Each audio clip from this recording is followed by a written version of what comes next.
आज हिंदू सम्मेलन हो रहे हैं भारतवर्ष में। भारत जिस देश में हिंदू बहुसंख्यक है और हिंदू सम्मेलन करवाने पड़ रहे हैं, इसका अर्थ है कुछ गड़बड़ है। कुछ गड़बड़ है, कुछ गड़बड़ नहीं, बहुत गड़बड़ है। हम सबके अस्तित्व पर प्रश्न चिन्ह लगा हुआ है। क्या हम बच पाएंगे? अभी जोरदार नारा लगा था, जाति पात की करो विदाई, जाति पात की करो विदाई। ये केवल नारा है, विदाई हो नहीं पाएगी, ना दिख रही है, केवल नारा है। ये नारों से काम चलना नहीं है, प्रैक्टिकल होना पड़ेगा। क्या प्रैक्टिकल हुआ जाता है? अभी कुछ साल पहले भगवान राम की प्राण प्रतिष्ठा हुई, उसमें बहुत एक जोरदार, हर घर में, हर गले से, हर कंठ से, हर व्यक्ति, बच्चे बूढ़े, सबके मुंह से एक बात निकलती थी, मेरी झोपड़ी के भाग आज खुल जाएंगे, राम आएंगे, राम आएंगे, आएंगे, राम आएंगे। सोच रही हूं, बुराई में भी तनिक अच्छाई छुपी होती है। कहां सुदूर उत्तर के तुम, कहां में घोर दक्षिण की में, कहां तुम प्रतिष्ठित कुल के भविष्य, मैं वन की भीलनी। यदि रावण ना होता, रावण का अंत ना करना होता, तो तुम कैसे आते? बुराई में अच्छाई छुपी होती है। राम गंभीर हुए, राम गंभीर हुए, बोले मां तुझे क्या लगता है मैं रावण को मारने आया हूं? अरे रावण का वध तो मेरा छोटा भाई लक्ष्मण पैर से धनुष चलाकर भी कर सकता है। उसको मारने के लिए मुझे आना होगा क्या? मैया, राम हजारों कोस चलकर आया है इस गहन वन में, तो तुमसे मिलने आया है। इसलिए मिलने आया है ताकि हजारों वर्ष बाद भी कोई जब भारत के अस्तित्व पर प्रश्न खड़ा करेगा, तब इतिहास चिल्लाकर कहेगा कि इस राष्ट्र को क्षत्रिय राम और उसकी भीलनी मां ने गढ़ा है। ये वो भारतवर्ष है जिसको क्षत्रिय राजा राम ने और छोटी जाति की कही जाने वाली भीलनी ने गढ़ा है। राम जाता हूं, ज्यादा ना कहते हुए देखता हूं। हाँ, वेरी गुड, सबके हाथ उठ रहे हैं। दोनों उठाइए, नहीं उठ रहे तो मुझसे दवाई लिखवा लीजिएगा, फ्रोजन शोल्डर की प्रॉब्लम हो सकती है। प्रॉब्लम बहुत है। हिंदू सम्मेलन हिंदू देश में करवाने पड़ रहे हैं, इसलिए भगवान से प्रार्थना करिए, हे नाथ, आवाज पीछे। लेकिन एक बात बताई जाता हूं, ऐसा उदाहरण प्रस्तुत करिए कि आपके किए हुए कर्म के कारण आपकी जाति को गाली ना दी जाए, आपके कर्म के कारण आपकी जाति वाले को दूसरी नजर से ना देखा जाए, आपके कर्म के कारण आपकी जाति वालों को बुरी बातें ना सुननी पड़े। मैंने सुनी है, उसका घूंट पिया है, क्योंकि उच्च पदों पर बैठकर जब जब कोई घृणित कार्य करता है, उस जाति का व्याख्यान आता ही है। तो अपनी जाति वालों से कहिए कि उच्च पद पर बैठकर तो और भी ज्यादा मर्यादित जीवन जियो, तुम्हारे कारण सब बदनाम हो रहे हैं, किसी को अधिकार नहीं अपनी जाति का ठेके। तीसरे श्री रामचंद्र, चौथे श्री सियाराम।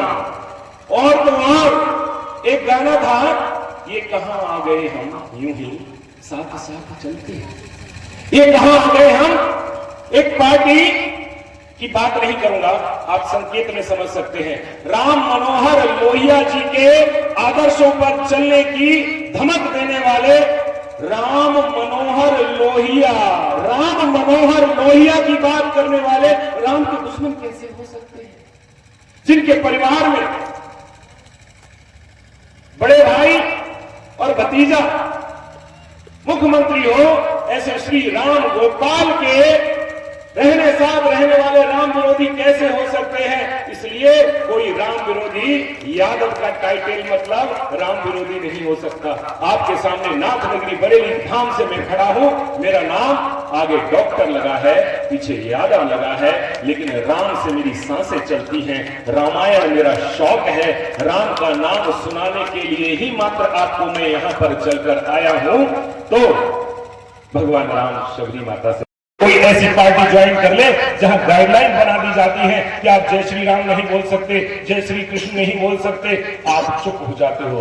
केवल हिंदू ऐसा है जो अपने धर्म को ताक पर रख देता है।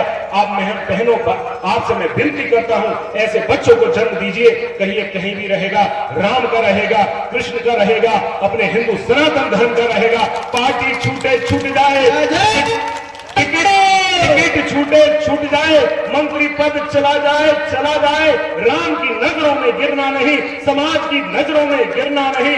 साधु समाज न जाकर रेखा, राम भगत महु जासु न लेखा, जाए जियत जग सो वही भारू, जननी जौवन पिटक पिठारू। अरे जिनका नाम साधुओं के लेख जोखे में ना हो, जिनका नाम राम भक्त की गिनती में ना आता हो, वो पृथ्वी पर बोझ है। उन्होंने अपनी मां को कुठार लगाकर कुल्हाड़ी से काटा है, उनके यौवन को बिगाड़ा है। इसलिए जवानी, आपका जवानी ऐसी होनी चाहिए जो धर्म के काम आए, धर्म को आगे लेकर जाए। इसलिए ऐसी शिक्षा देने वाली श्री रामचरितमानस से भी मैं प्रेम करता हूं। वो आगे बढ़ाना है। ये आप ही मातृशक्ति के माध्यम से ही हमारे परिवारों में संचार है। वेदों का ज्ञान हो या उपनिषदों की गुणता हो, गीता का निष्काम कर्म योग हो, या रामायण में मर्यादा पुरुषोत्तम की शूरता हो, जैसा भी आप बता रहे थे, सब सार एक है। और सार क्या है? मानव में निहित दिव्यता का जागरण करना, मानव में निहित दिव्यता का जागरण करना, ये समझाना कि आपकी जो दिव्यता है वो आपके आचरण में आनी चाहिए। जैसा हमारे बात थी 1925 में 27 सितंबर विजयादशमी के दिन राष्ट्रीय स्वयंसेवक संघ की स्थापना नागपुर में हो गई। 1925 के पूर्व 20 देश में अनेक प्रकार के हिंदू समाज के संगठन चला करते थे। संपूर्ण समाज को जोड़ने के लिए, संस्कारित करने के लिए, शिक्षा देने के लिए, संगठित करने का प्रयास अनेक प्रकार के संगठन करते थे। लेकिन राष्ट्रीय स्वयंसेवक संघ की आवश्यकता क्या पड़ी?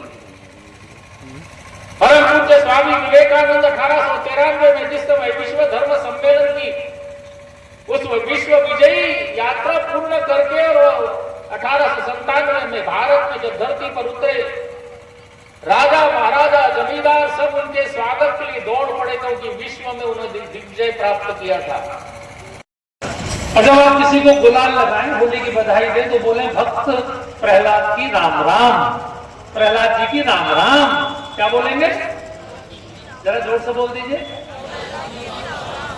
एक बच्चा इस देश में हुआ था आज से करोड़ों वर्ष पहले। एक नाम उनका शिव भी है क्योंकि वो सबका कल्याण करते हैं। उनके हजारों नाम है, उनके लाखों नाम है। उनका एक नाम कृष्ण है क्योंकि वो सबका आकर्षण करते हैं, सबको अपनी ओर खींचते हैं। एक नाम उनका राम भी है क्योंकि वो सारे जगत को विश्राम प्रदान करते हैं, शांति प्रदान करते हैं। वो सबके अंदर रमते हैं। उनके लाखों नाम है पिताजी। जो सबके अंदर परमात्मा को देखता है। ध्यान रखिए, ये कार्यक्रम जो हो रहा है, ये राष्ट्रीय स्वयंसेवक संघ के 100 वर्ष पूरे होने पर ये हिंदू सम्मेलन हो रहा है। हम संघ के कार्यकर्ता भगवान को मानने वाले लोग हैं। इस पृथ्वी पर जो मानवता की सबसे बड़ी दुश्मन 3 विचारधाराएं हैं, उनकी मान्यता है कि मनुष्य पाप की संतान है। उनमें से 2 विचारधाराएं, ईसाई और मुस्लिम, उनकी मान्यता है मनुष्य पाप की संतान है। ये पृथ्वी तो पापियों के लिए, खुदा तो 7 आसमान के ऊपर बैठा है। लेकिन हमारी मान्यता नहीं है। हमारी मान्यता ये नहीं है कि हम पाप की संतान है। हम तो परमात्मा के अंश हैं। ईश्वर अंश जीव अविनाशी, चेतन अमल सहज सुखराशि। अभी डॉक्टर सौरभ यादव जी चौपाई सुना रहे हैं।